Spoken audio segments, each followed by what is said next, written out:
The Moravian Catechism lists the Bible canon as 66 books. The Church also publishes Moravian daily texts, which are portions of the Bible for study and encouragement. The UK website speaks of this, saying, "The practice of having a biblical text as a shared daily watchword among the inhabitants at Herrnhut began in 1722. At that time, it was taken house to house by word of mouth to serve as a common guide to meditation and conduct. This is how it was for 8 years until for 1731 a series of texts was printed for the full year, with the texts supplemented by hymn verses. So began the tradition, which is continued in this, the 293rd edition.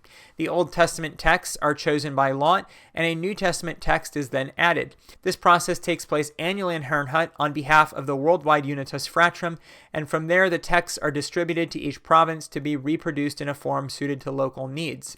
In November 2011, the Interprovincial Faith and Order Commission of the Moravian Church developed a statement titled Guiding Principles of Biblical Interpretation. Some of what is said in the statement includes, "Scripture is the sole standard of the doctrine and faith of the Unitas Fratrum, and therefore shapes our life. But just as the Holy Scripture does not contain any doctrinal system, so the Unitas Fratrum also has not developed any of its own, because it knows that the mystery of Jesus Christ, which is attested to in the Bible, cannot be comprehended completely by any human mind or expressed completely in any human statement."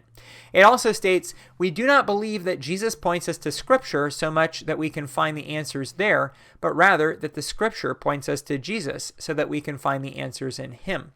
And faithful interpretation acknowledges the historical context out of which the texts arose, the contemporary culture and global context out of which questions of interpretation arise, including scientific, archaeological, and other forms of knowledge. Even with shared principles of interpretation, we realize that individuals, congregations, and provinces of the Moravian Church may draw different conclusions.